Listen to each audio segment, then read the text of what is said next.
నమస్తే, this is Soumya. పెద్ద cinema ఎప్పుడు రిలీజ్ అవుతుందా అని ఎదురు చూస్తున్న కొద్దీ అది వెనక్కి వెళుతూనే ఉంది. అసలు ఎన్నో ఎక్స్పెక్టేషన్స్ పెట్టుకున్నారు. అయితే ఇక రిలీజ్ అవుతుంది అన్న టైంకి ఇప్పుడు దాన్ని దిల్ రాజు అడ్డం పడ్డారు దాని రిలీజ్ కి అనే మా వార్త అయితే వినిపిస్తుంది. సో అసలు దిల్ రాజు ఎందుకు అడ్డం పడతారు, అసలు ఏం జరుగుతుంది, అలాగే థియేటర్స్ కూడా బంద్ ఉండే అవకాశం ఉంది అని అంటూ ఉన్నారు. అసలు ఓవరాల్ గా పెద్ద సినిమాకి సంబంధించిన అప్డేట్ ఏంటి, డిస్ట్రిబ్యూటర్సా లేకపోతే ఈ డిస్కషన్స్ ఏం జరుగుతూ ఉన్నాయి? సో ఇదైతే మాట్లాడదాం. మనతో పాటు సీనియర్ జర్నలిస్ట్ దాము బాలాజీ గారు ఉన్నారు. సార్ నమస్తే. సార్ నమస్తే. సార్ పెద్ద కోసం అయితే చాలా వెయిట్ చేస్తూ ఉన్నారు. సో అనుకున్న ప్రతిసారి ఏదో రకంగా వెనక్కి వెళ్తూనే ఉంది. ఇంకా దగ్గరకు వచ్చి ఈసారి దిల్ రాజు అడ్డం పడ్డారు అని అంటే ఏ రకంగా ఆయన అడ్డం పడ్డారు అనుకోవచ్చు? పెద్ద సినిమా నిజంగానే పెద్ద సినిమా, దాదాపు 300 కోట్ల పైన పాన్ ఇండియా సినిమా. అది మనకి బుచ్చుబాబు సనా డైరెక్టరు, తర్వాత మ్యూజిక్ ఏఆర్ రెహమాన్ చేస్తున్నాడు, రత్నవేల్ కెమెరా, రామ్ చరణ్, జాన్వీ కపూర్, శివరాజ్ కుమార్, జగపతి బాబు, మంచి కాస్టింగ్ అయితే ఉంది. స్పోర్ట్స్ యాక్షన్ డ్రామాగా చెప్పుకోవచ్చు. అంటే 1980s ఒక విలేజ్లో ఒక కుర్రవాడు దగ్గర నుంచి లీడర్గా ఎలా ఎదిగాడు, ఆ విలేజ్ని ఎలా ఇది చేశాడు, దాంట్లో ఒక రెవెంజ్ స్టోరీ కూడా ఉంది. ఆల్రెడీ చిక్రీ పాట ఎంత పెద్ద హిట్ అయిందో మనం చూసాం. సో ప్రెస్టీజియస్గా దాన్ని రిలీజ్ చేద్దామని అనుకున్నారు. దీని ప్రొడ్యూసర్లు ఇషాన్ సక్సేనా, IVY ఎంటర్టైన్మెంట్, తర్వాత వృద్ధి సినిమా, సతీష్ కిలారు, వీళ్ళు దాన్ని ప్రెస్టీజియస్గా రిలీజ్ చేయాలనుకున్నారు. అందుకని ముంబైలో 18వ తేదీ ఈ నెల ట్రైలర్ రిలీజ్ పెట్టారు. భోపాల్లో 23వ తేదీ సౌండ్ ఆఫ్ పెద్ది పేరుతో ఏఆర్ రెహమాన్ లైవ్ కాన్సర్ట్ పెట్టారు భోపాల్లో.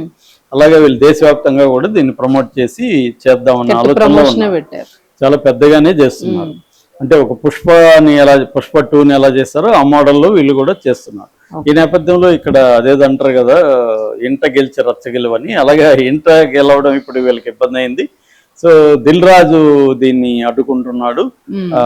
అప్పుడు కూడా హరిహర వీరమల్లప్పుడు కూడా దిల్ రాజు అడ్డుకోవడానికి ట్రై చేశాడు. సో వీళ్ళకి సమస్య ఎప్పటి నుంచో సమస్యలు ఉన్నాయి, థియేటర్ సమస్యలు. కానీ ఒక పెద్ద సినిమా వచ్చినప్పుడే వీళ్ళకి గుర్తొస్తాయి సమస్యలు. అప్పుడే థియేటర్లు బంద్ ఇవన్నీ పిలిపిస్తారు.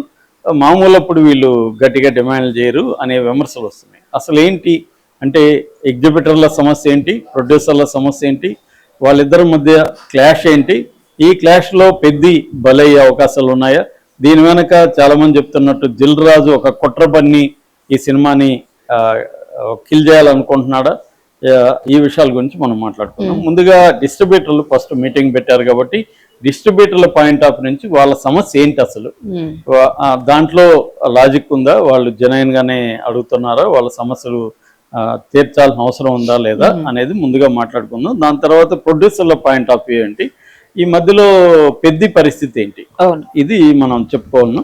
సో ముందుగా డిస్ట్రిబ్యూటర్ల తరఫున మనకి ఆయన ఎవరు, దిల్ రాజు బ్రదర్ శిరీష్, తర్వాత చదలవాడ శ్రీనివాసరావు, తర్వాత ఏషియన్ సునీల్ నారంగ్, వీళ్ళందరూ మీడియాతో మాట్లాడారు. వాళ్ళ సమస్య ఏంటంటే బేసిక్గా రెంటల్ వర్సెస్ పర్సంటేజ్ అంటారు.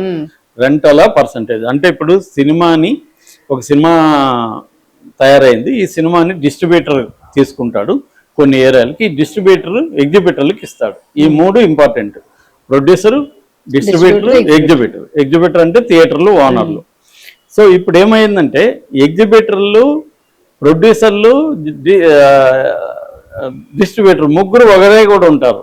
ఇప్పుడు అల్లు అరవింద్ ఉన్నాడు, ఆయన ప్రొడ్యూసరు, ఆయన డిస్ట్రిబ్యూట్ చేస్తాడు, ఆయన దగ్గరే థియేటర్లు ఉన్నాయి. సురేష్ ఉన్నాడు, సురేష్ ప్రొడ్యూసరు, ఆయనే డిస్ట్రిబ్యూట్ చేస్తాడు, ఆయనే థియేటర్లు ఉన్నాయి. అలాగే దిల్ రాజు ప్రొడ్యూసరు, దిల్ రాజు డిస్ట్రిబ్యూటర్, దిల్ రాజు దగ్గర థియేటర్లు ఉన్నాయి. సో ఇలాగే వీళ్ళే రకరకాల అవతారాలు కూడా ఎత్తుంటారు. ఈ క్రమంలో ఏమైందంటే అది మళ్ళీ అంటే వీళ్ళ మధ్య ఉన్న రైవలరీ అసలు విషయం, అది మళ్ళీ చెప్తాను. నిజమే, జెన్యూన్ ప్రాబ్లమ్స్ ముందు డిస్కస్ చేద్దాం. సో వీళ్ళు ఏమంటున్నారంటే ఇప్పుడు రెంటల్ విధానం ఉంది. రెంటల్ విధానం తమిళనాడులో కానీ మిగతా రాష్ట్రాల్లో లేదు, ఇక్కడ మాత్రమే ఉంది. రెంటల్ విధానం ఏంటంటే పెద్ద సినిమాలకి థియేటర్ ఒకటి ముందుగా అడ్వాన్స్ గా వాళ్ళకి డబ్బులు ఇవ్వాలి, డిస్ట్రిబ్యూటర్కి ఇస్తేనే నీ థియేటర్కి సినిమా ఇస్తారు. సో సినిమా ఇచ్చినాక ఆ సినిమా ఆడితే ఓకే, ఆడకపోతే వాళ్ళకి లాస్. పెద్ద సినిమాలు ఎన్ని ఉంటాయి సంవత్సరానికి, చాలా తగ్గిపోయినాయి. పాన్ ఇండియా సినిమాలు తీయడం వల్ల తగ్గిపోయినాయి. అంటే 9 నెలలు మాత్రమే వాళ్ళకి, 3 నెలలు మాత్రమే ఫీడింగ్ ఉంటుంది, 9 నెలలు లాసుల్లోనే నడుస్తున్నాయి. చాలా చిన్న సినిమాలకి రెంట్లు కూడా రావు వాళ్ళకి. అదేంటి ఎలక్ట్రిసిటీ బిల్లు రాదు, వాళ్ళ రోజు స్టాఫ్ కి శాలరీలు ఇవ్వాలి, అవును దానికి కూడా బిల్లు రాదు. ఎందుకంటే థియేటర్లో సినిమా నడవదు. అవును నడవనప్పుడు జనం రాదు. జనం రాకపోయినా వీళ్ళు పవరు, లైట్లు వేయాలి, ఫ్యాన్లు వేయాలి, లేకపోతే ఏసీలు వేయాలి, అన్ని రన్ చేయాలి కదా. ఇవన్నీ ఎక్కడి నుంచి వస్తాయి? సో ఇది ప్రాబ్లం అన్నమాట. సో అందుకని మాకు రెంటల్ వద్దు, పర్సంటేజ్ ఇవ్వండి. మామూలుగా ఏంటంటే ఇక్కడ 2 ఉన్నాయండి, సింగిల్ స్క్రీన్లు, మల్టీప్లెక్స్లు. సింగిల్ స్క్రీన్లు ఏపీ తెలంగాణలో 1500 థియేటర్లు ఉన్నాయి. ఒకప్పుడు 2000 పైన ఉన్నాయి, అవి పడిపోయినాయి. ఈ 10-15 ఏళ్లలో చాలా సింగిల్ స్క్రీన్లు ఏమైనాయంటే పెళ్లిళ్ళ మండపాలు, కళ్యాణ మండపాలు గాను, లేకపోతే రియల్ ఎస్టేట్ గాను మారిపోయినాయి, మాల్స్ గా మారిపోయినాయి. ఎందుకంటే థియేటర్ నడపడం ఆ సింగిల్ ఓనర్ కష్టంగా ఉంది. అందుకని వీళ్ళకి ఇచ్చేశారు. ఎవరికి? దిల్ రాజు లాంటి వాళ్ళకి, లేకపోతే సురేష్ ప్రొడక్షన్ లాంటి వాళ్ళకి, ఇప్పుడు ఈ మధ్య కాలంలో ఏషియన్ వాళ్ళు, ఇలాగా వీళ్ళు సింగిల్ స్క్రీన్లు తీసుకున్నారు. ఒక 50, ఒక 30, ఒక 100 అలా ఏరియాల వైజ్గా తీసుకొని వీళ్ళు లాట్గా నడుపుతున్నారు. ఇప్పుడు వీళ్ళకి కూడా నష్టాలు రావడం మొదలైనవి ఈ రెంటల్ వల్ల. రెండోది ఏంటి, ఓటీటీలో నెలకంతా ఓటీటీలోకి వెళ్ళిపోతుంది సినిమా. వీళ్ళు థియేటర్లో పేరు వచ్చి, దానికి మౌత్ టాక్ వచ్చి, సినిమా బాగుంది అనుకునే లోపల అక్కడ వచ్చేస్తుంది, అక్కడ డేట్ ఇచ్చేస్తున్నారు. ఒరే నెక్స్ట్ వీక్ వస్తుందంట ఓటీటీలో, ఇప్పుడు ఎందుకు మనం థియేటర్కి వెళ్ళేది అని థియేటర్కి వెళ్ళట్లేదు. చాలా సినిమాలు థియేటర్లో ఫ్లాప్ అయ్యి ఓటీటీలో హిట్ అవుతున్నాయి. ఎందుకంటే ఆ మౌత్ టాక్ స్ప్రెడ్ కావడానికి టైం పడుతుంది, ఈ లోపల థియేటర్లోకి వెళ్ళిపోతుంది. థియేటర్ వాళ్ళకి నష్టం అనమాట.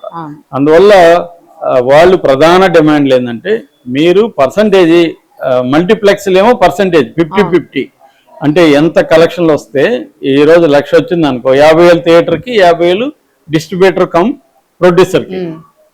సో అదే మెథడ్ మాకు కూడా ఇవ్వండి అని స్లైడింగ్ పర్సంటేజ్ అంటున్నారు. స్లైడింగ్ అంటే ఫస్ట్ వీక్ 60% ఇవ్వండి, సెకండ్ వీక్ 50 ఇవ్వండి, థర్డ్ వీక్ 40 ఇవ్వండి. అలాగా ఒక మెథడ్, ఎందుకంటే తగ్గుతుంది కాబట్టి.